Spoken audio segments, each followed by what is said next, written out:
Welcome back. Today, a Dallas County judge ruled that the state fair firearms ban is now going to stay in place. The Attorney General's office had filed suit after fair operators announced those new rules just last month. Robbie Owens was in the courtroom for you today for this latest fight over safety, firearms, and public property in private hands. In what should be a celebration of fall, anything that can possibly be fried, the State Fair of Texas must also contend with an unpleasant reality: gun violence.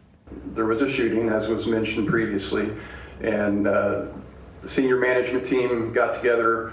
We decided ultimately that it was in the best interest of the safety of our fairgoers, our vendors, our staff, to prohibit firearms. Testifying during a court hearing to keep that weapons ban in place, State Fair President Mitchell Gleber told the judge that the city of Dallas was not involved in making that decision. The nonprofit leases Fair Park from the city. Under the new rules, only active and retired police officers would be allowed to carry firearms.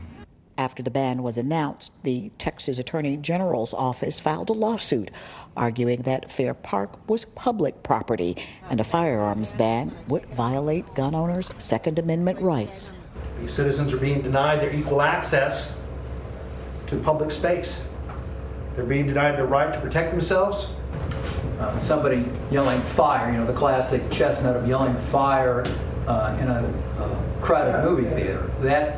In that situation, you don't have a First Amendment right to do that. And likewise, you don't have a Second Amendment right to bring firearms into any property. As soon as closing arguments concluded, Judge Emily Toblowski didn't even take a moment, ruling almost immediately against the Attorney General's office, denying their request for a temporary injunction to block that firearms ban. Lawyers for the Attorney General's office declined to say whether they'd appeal, but the State Fair's attorneys say they're prepared. Obviously, the State Fair is very pleased with the judge's ruling. We think it's the right ruling, but we still have a ways to go. At the George Allen Courthouse in Dallas, Robbie Owens, CBS News, Texas.